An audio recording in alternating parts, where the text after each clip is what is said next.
Bismillahirrahmanirrahim. Assalamualaikum warahmatullahi wabarakatuh. Alhamdulillahi rabbil alamin. Wa bihi nasta'in umurid dunya waddin. Wassalatu wassalamu ala asyrafil anbiya'i wal mursalin wa ala alihi wa ashabihi ajmain. Amma ba'd. Bapak-bapak, ibu-ibu, jamaah salat subuh rahimakumullah.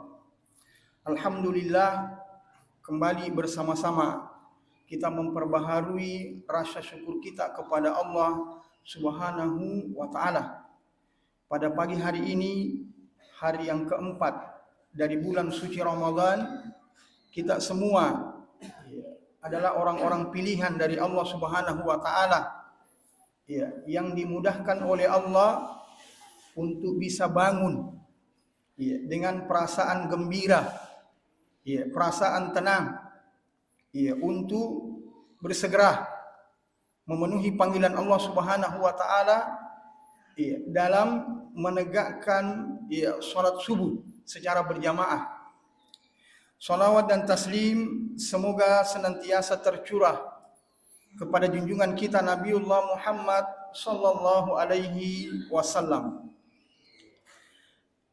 Jamaah yang dimuliakan oleh Allah Subhanahu wa taala, tidak terasa sudah 3 hari ibadah puasa telah kita lewati. Sudah 4 malam kita bersama-sama di tempat ini menegakkan atau melaksanakan ibadah qiyam Ramadan atau salat tarawih. Begitu juga dengan tilawatul Quran, zikir, sedekah, dan semua amalan-amalan soleh yang telah kita upayakan dan usahakan secara maksimal demi untuk meraih keridhaan Allah Subhanahu wa taala. Mudah-mudahan Allah Subhanahu wa taala menerima dengan baik semua amalan ibadah tersebut, dan kita akan mendapatkan pahala yang berlipat ganda sebagaimana keutamaan dari bulan Ramadan itu, bahwa semua amalan kebaikan akan dilipat gandakan oleh Allah Subhanahu wa taala. Dan mudah-mudahan kita diberikan kekuatan, kesehatan, kemudian keimanan untuk bisa menyelesaikan Ramadan ini pada tahun ini dengan baik, sehingga kita bisa keluar dari Ramadan ini menjadi pribadi orang-orang yang semakin bertakwa kepada Allah Subhanahu wa taala. Jamaah yang dimuliakan oleh Allah Subhanahu wa taala, dengan semua keistimewaan, dengan semua kemuliaan dari bulan Ramadan itu, maka ada satu sikap yang harus kemudian kita perlihatkan kepada Allah Subhanahu wa taala sebagai bentuk rasa syukur kita, karena kita tidak dipilih oleh Allah untuk dipanggil kembali. Ini yang harus kita sadari baik-baik, bahwa tidak semua orang yang ingin bertemu Ramadan itu bisa bertemu dengan Ramadan. Coba kita lihat kanan kiri kita. Tahun Ramadan tahun lalu 2025, mungkin sudah ada yang tidak lagi bersama kita hari ini, karena sudah dipanggil oleh Allah. Alhamdulillah kita masih diberikan kesempatan. Makanya sebagai bentuk rasa syukur kita karena kita dipilih, diberikan kesempatan, maka mari tunjukkan jiddiyah, kesungguhan, tekad yang kuat, bahwa kita tidak boleh lagi mengulangi kesalahan Ramadan sebelumnya, melewati waktu-waktu yang berberkah dengan perasaan santai. Tidak ada beban ketika waktu berlalu begitu saja kemudian kita tidak mengisinya dengan ibadah kepada Allah Subhanahu wa taala. Para salafus saleh dalam sejarah Islam telah menunjukkan kepada kita bagaimana kesungguhan mereka, bagaimana jiddiyah mereka dalam memanfaatkan Ramadan itu. Bahkan Rasulullah sallallahu alaihi wasallam Iya, sampai-sampai iya, di awal-awal Ramadan itu sebagai kesungguhan beliau untuk iya, bertemu dengan Lailatul Qadar. Beliau iktikaf dari malam pertama, hari pertama Ramadan sampai malam Lebaran. Iya, beliau iktikaf, beliau berdiam diri di masjid, serius beribadah kepada Allah. Iya. Kemudian belakangan setelah malaikat Jibril menyampaikan kepada beliau bahwa Lailatul Qadar yang beliau cari itu ditempatkan oleh Allah di 10 akhir Ramadan. Maka kemudian beliau mencukupkan iktikafnya pada 10 akhir Ramadan saja. Ini contoh bagi kita semua bahwa Rasulullah sallallahu alaihi wasallam benar-benar serius dalam beribadah kepada Allah Subhanahu wa taala di bulan Ramadan, bukan sekedar ikut-ikutan. Karena kalau sekedar ikut-ikutan, kita khawatir, kita lihat arus saja. Kalau semua orang semangat, kita semangat. Kalau kemudian orang juga sudah mulai loyo, sudah mulai meninggalkan masjid, sudah mulai meninggalkan, wa na'udzubillah, puasa, salat tarawih, meninggalkan membaca Al-Quran, kita juga sudah meninggalkan. Kita tidak mau seperti itu. Jemaah yang dimuliakan oleh Allah Subhanahu wa taala, pada subuh hari ini sesuai dengan amanah dari panitia, kami diminta untuk membawakan dalil tentang birrul walidain sebagai jalan menuju surga Allah Subhanahu wa taala.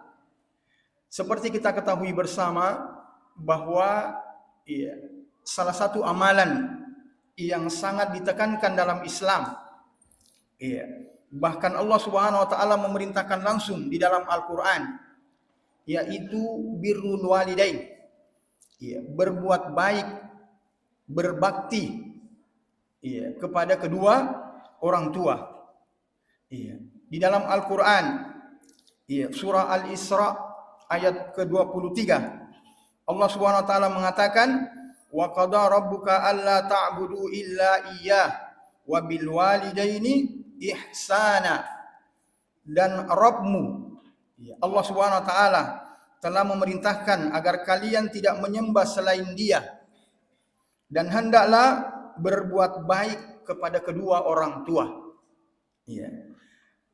Coba kita perhatikan ayat ini, jamaah yang dimuliakan oleh Allah Subhanahu wa taala. Dalam ayat ini Allah Subhanahu wa taala menyandingkan antara tauhid, perintah tauhid, perintah mengesahkan Allah, perintah beribadah hanya kepada Allah, kemudian setelah itu perintah berbuat baik, menunjukkan kepada kita semua bahwa kedua orang tua bagi kita memiliki hak yang sangat besar. Sampai-sampai di dalam ayat yang lain, surah Luqman ayat 14 pun juga Allah Subhanahu wa taala menyandingkan rasa syukur kepadanya dengan rasa syukur kepada orang tua. Anishkurli wali walidai, bersyukurlah kepadaku dan bersyukurlah kepada kedua orang tuamu. Jamaah yang dimuliakan oleh Allah Subhanahu wa taala, Rasulullah sallallahu alaihi wasallam juga sama menyampaikan di dalam hadisnya tentang besarnya hak orang tua bagi seorang anak. Rasulullah sallallahu alaihi wasallam bersabda, ridha rabbi fi ridal walid, wa sukhtul rabbi fi sukhtil walid. Keridhaan Allah tua, keridhaan Allah itu bergantung atau tergantung kepada keridhaan orang tua. Dan murka Allah itu juga bergantung kepada murka orang tua. Oleh karena itu jamaah yang dimuliakan oleh Allah Subhanahu wa taala, bagaimana caranya? Bagaimana caranya kita berbakti, berbuat baik kepada orang tua? Ini yang harus kita pahami.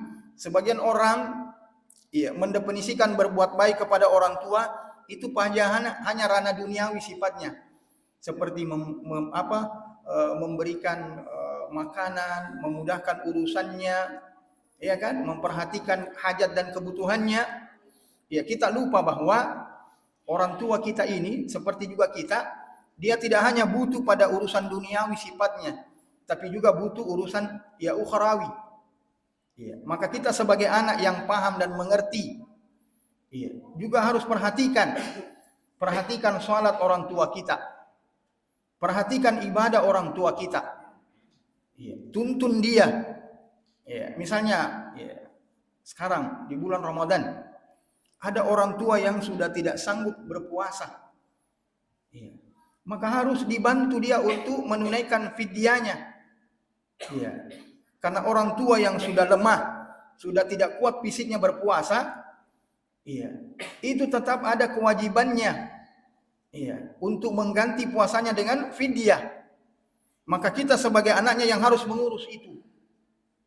Iya.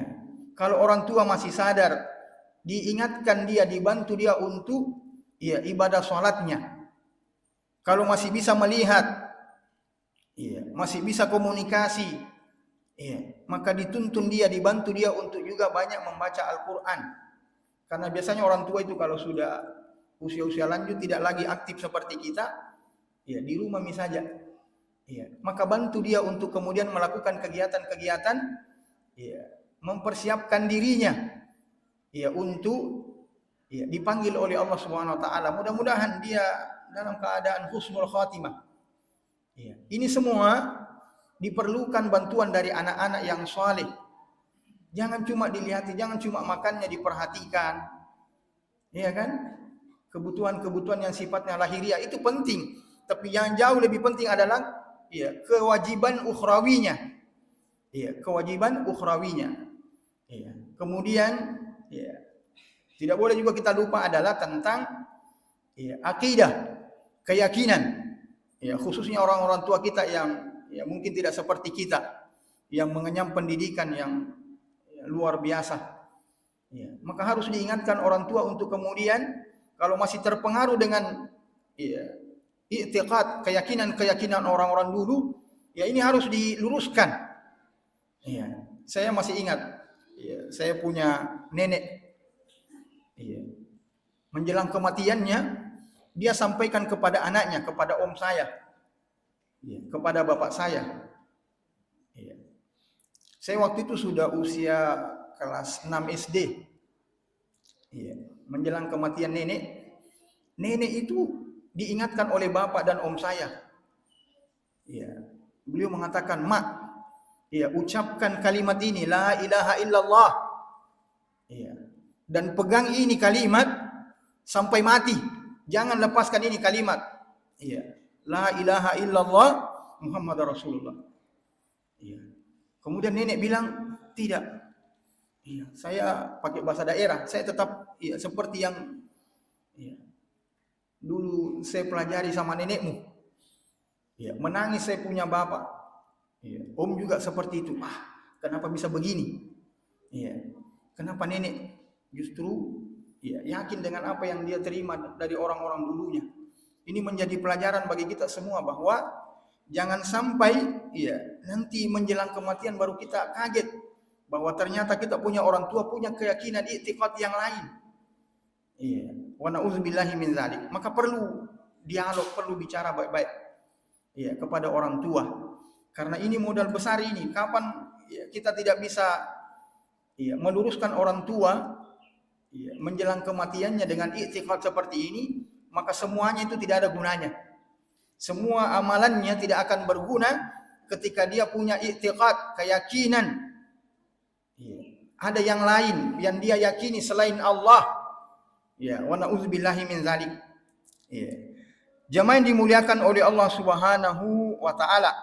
Ya. Di dalam sejarah Islam, ya, kita banyak menemukan kisah-kisah ya, yang inspiratif tentu saja tentang bagaimana orang-orang dahulu berbakti memuliakan orang tuanya. Dan kisah yang paling sering diangkat adalah kisah seorang tabi'in mulia yang bernama Uwais Al-Qarni. Sebenarnya Uwais Al-Qarni ini hidup di zaman Nabi SAW. Namun beliau tidak sempat bertemu dengan Rasulullah karena beliau lebih memilih untuk merawat ibunya yang lumpuh. Ya. Dan Rasulullah SAW justru memuji pilihan Uwais Al-Qarni ya, untuk kemudian menghabiskan waktunya dengan merawat ibunya. Sampai-sampai Rasulullah sallallahu alaihi wasallam memerintahkan para sahabat termasuk Umar bin Khattab radhiyallahu anhu untuk cari orang yang namanya Uwais Al-Qarni dari Yaman. Iya, seorang pemuda yang sangat memuliakan ibunya, sangat berbakti kepada ibunya. Iya. Beliau punya karomah. Apa karomahnya Uwais Al-Qarni karena baktinya kepada ibunya? Karomahnya adalah doanya mustajab, doanya pasti dikabulkan oleh Allah Subhanahu wa taala. Iya. Maka ketika kita ingin mendapatkan hal yang serupa dengan Uwais Al-Qarni, bagi jamaah yang masih hidup orang tuanya, manfaatkan, berbuat baik. Ada juga yang bilang, wah repot sekali Ustaz. Iya, kalau cerita itu terus cerita. Nah ini juga pengalaman keluarga dari istri. Iya. Saya pernah marah kepada salah seorang ipar, usianya seusia saya, laki-laki. Dia bentak, bapak dan ibunya, waktu masih dua-duanya hidup. Karena bapak dan ibu ini, ketika dia cerita, bahan ceritanya itu berulang-ulang. Dan dia minta untuk di apa namanya kalau kita di Pak iya begitu. Jadi kalau dia cerita kita selalu bilang iya. Nah, ini ternyata ipar ini tidak sabar, tidak tahan. Bosan dia karena itu terus cerita yang ketika bertemu dengan beliau itu terus dia ulang-ulang. Maka saya waktu itu marah, saya bilang pergi kau saja. Biar saya yang temani bapak sama ibu. Iya. Memang tantangannya berat, tapi ingat juga surga. Surga ini yang dijanjikan oleh Allah Subhanahu wa taala bagi orang yang berbakti. Kita semua menyadari bahwa orang kalau sudah sampai pada usia senja, itu kembali dia kepada sikap-sikapnya itu kembali kepada anak-anak. Cuma wujudnya orang tua, tapi sikap-sikapnya, perilakunya anak-anak. Maka kalau kita menyikapi perilakunya seperti kita dewasa memang repot. Tidak nyambung. Maka paling bagus memang mengalah. Saya waktu itu belajar. Memang ada sih seperti juga yang dirasakan oleh ipar ini, bosan. Perasaan ini pekan lalu ini cerita lagi. Tapi dengan penuh semangat dia cerita. Saya coba sabarkan diri saya. Saya panggil, iya Pak, iya Mak. Dia senang. Kenapa dia senang? Karena ditimpali. Kadang-kadang orang tua itu hanya ingin meluapkan memori yang pernah dia lewati di masa-masa dahulu. Maka butuh orang yang sabar untuk kemudian bertemu dan mengajaknya berbicara. Jemaah yang dimuliakan oleh Allah Subhanahu wa taala, masih banyak kisah-kisah orang-orang yang sukses berbakti kepada orang tuanya. Pun juga sebaliknya, dalam sejarah Islam juga banyak kisah-kisah bagaimana akibatnya orang yang durhaka kepada kedua orang tuanya. Bahwa ternyata durhaka atau menyakiti hati orang tua itu bisa menjadi sebab seseorang kesulitan mengucapkan syahadat di penghujung hidupnya walaupun dia orang yang saleh. Ini yang harus kita waspadai. Jangan kita merasa aman. Berdosa kepada Allah, alhamdulillah kita bisa minimalisir. Tetapi kita lupa bahwa ternyata ada dosa yang ternyata besar akibatnya ketika kita menyakiti orang tua. Masih ingat kisah beberapa waktu yang lalu. Ada 2 orang perempuan di Jawa kalau saya tidak salah. Dia titipkan ibunya yang sudah tua di panti jompo. Kemudian yang pimpinan panti jomponya itu dokumentasikan itu proses penyerahan orang tua ibunya ini 2 orang perempuan. Setelah itu diupload di media sosial. Maka satu Indonesia kemudian memaki-maki ini 2 anak. 2 anak ini dimaki-maki, anak durhaka apa semua. Padahal setelah ditelusuri, alasannya 2 orang ini karena dua-duanya kerja, Tidak ada yang bisa merawat ibunya, maksudnya memenuhi hajatnya. Ya. Sementara dua-duanya kerja, sehingga dia ingin menitipkan ibunya itu di panti jompo dengan harapan kalau dia pulang kerja dia pergi biasa jenguk, ya, seperti biasa. Ya, tapi ternyata disalahpahami oleh orang-orang yang membaca berita ini. Ya, dimaki-makilah dia, dihujatlah dia, sehingga dua-duanya tidak bertahan. Hanya beberapa hari kemudian dia datang lagi minta, ya, ambil kembali ibunya. Ya, itu sempat ramai. Ya. Dari kisah ini jemaah yang dimuliakan oleh Allah Subhanahu wa taala, sebagai penutup pelajaran untuk kita, ya, para orang tua, ya, para anak juga. Ya, orang tua kalau tidak ingin diperlakukan seperti ini, maka didik anak kita, berkhidmat, berbuat baik kepada anak. Karena biasa anak itu juga, ya, memiliki trauma. Kenapa dia melakukan itu kepada orang tuanya? Karena orang tuanya juga, ya, di masa kecilnya disakiti. Ada tuh juga begitu modelnya. Ya, anak-anak, ya, ketika kasih sayangnya tidak utuh dia terima, maka dia lampiaskan ketika orang tuanya, ya, tua renta. Wa na'udzubillahi min dzalik. Maka kita sebagai orang tua, didik baik-baik anak kita menjadi anak yang soleh dan solehah. Karena keuntungannya bukan sekedar untuk anak, tapi juga untuk kita. Ya, karena anak yang soleh dan solehah tidak mungkin menyia-nyiakan kedua orang tuanya.